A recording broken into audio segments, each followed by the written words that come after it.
come. Good morning to you. Good morning, winter. As I make my statement, and I'm allowed to make no observation. In the remains of the former president arriving at the crowds that gathered to welcome him into the country when we leave of unprecedented proportions. The crowd that lined the streets from Harare National Airport right into the city has never before seen this country. And I call this a genuine overflow of kindness. When President Mnangagwa announced the number of heads of state and former heads of state that were destined for Zimbabwe,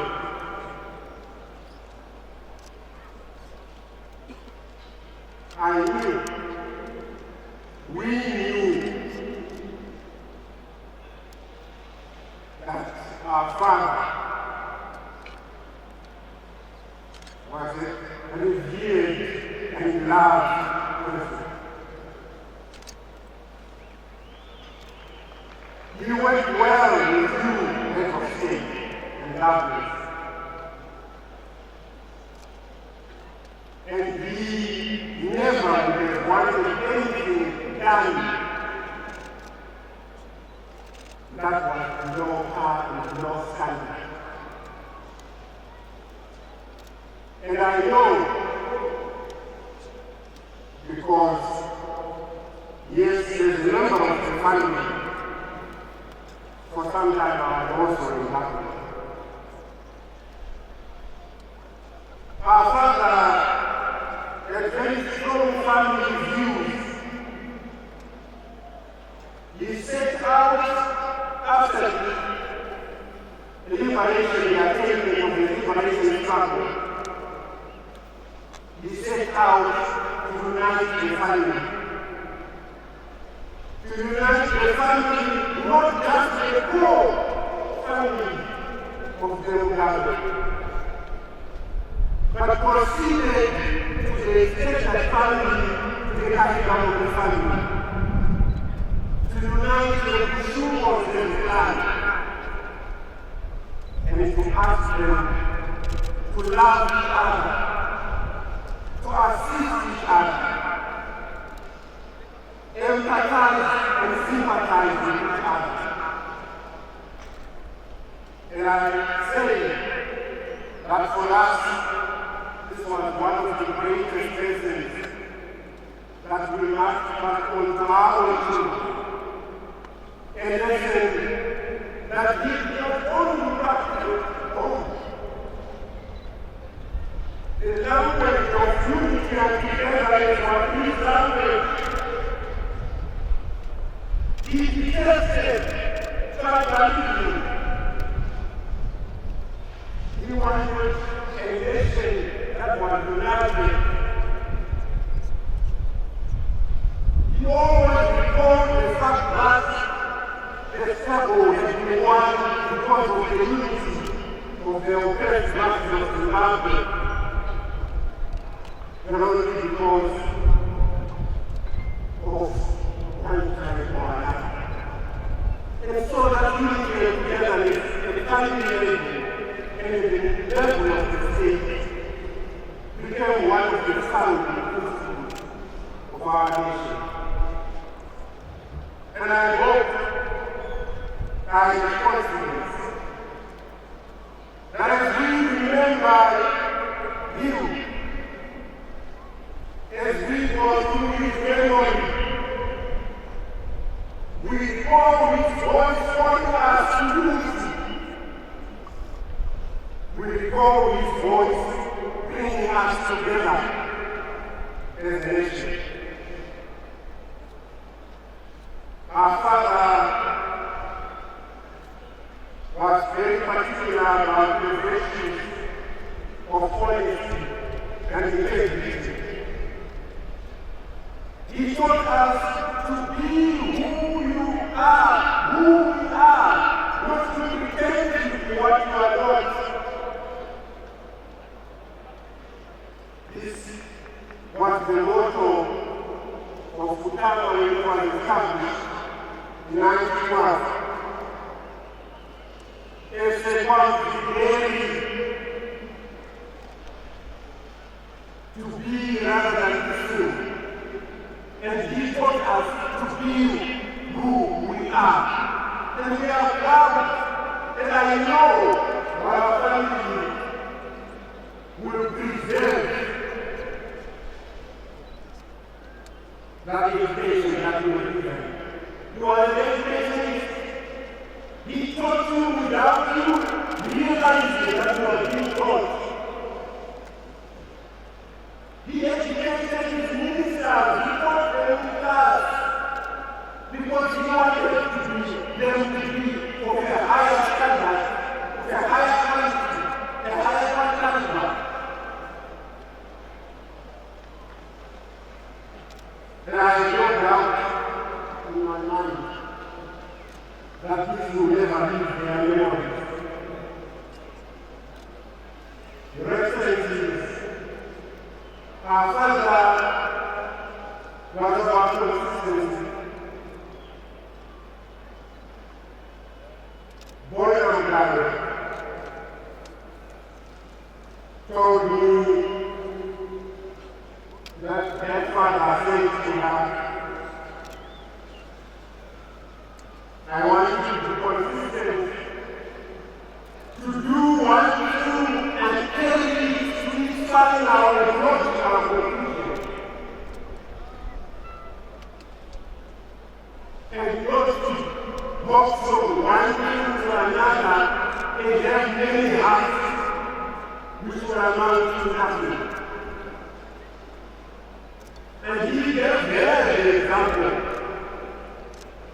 of how they, against all adversity during the Liberation struggle, they had to recruit the struggle were put in prison for 10 years.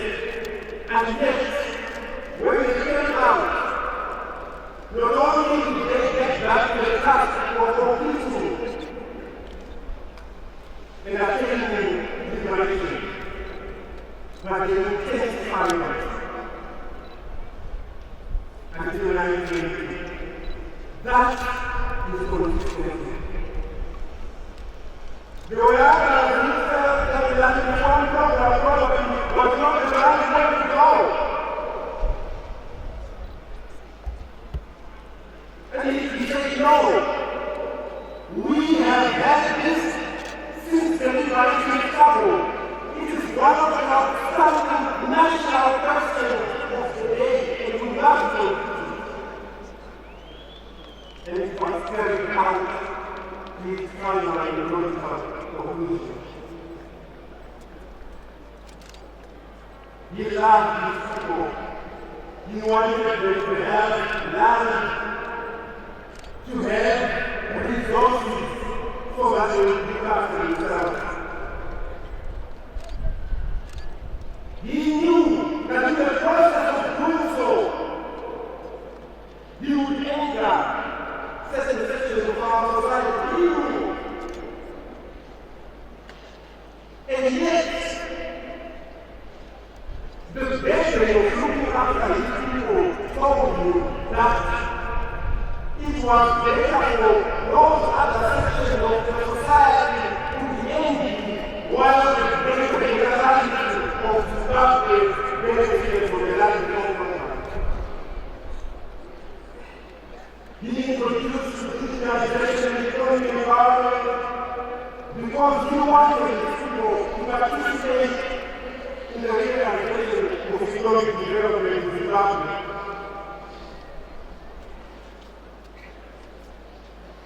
And so we need him already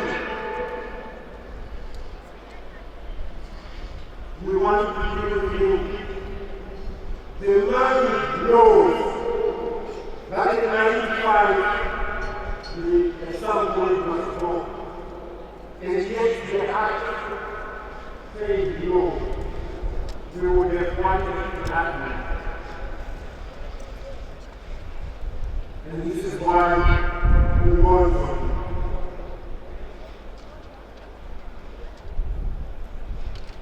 We are touched by the support that we have received.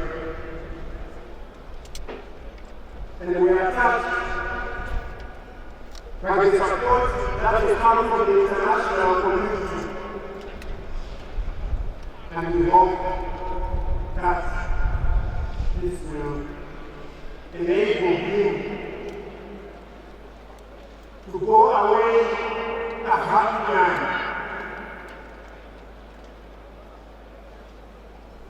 I must say, and I spent lots of time with him,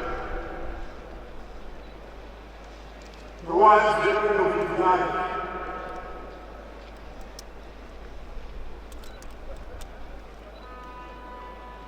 Was a sad man.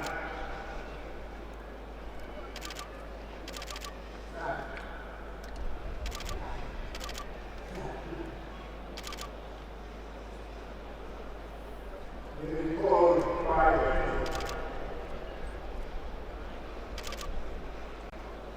They changed his work. Profound change. Excruciating journey.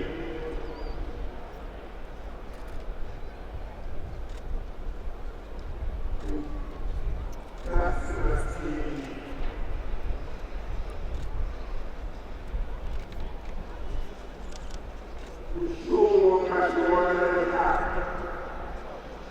And we die. Lord, has glory God. Lord, has glory God and create you.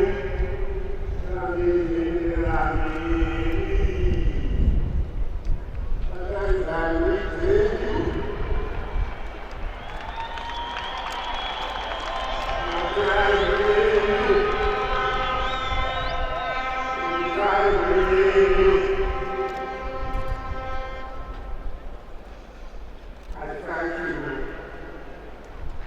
I thank you.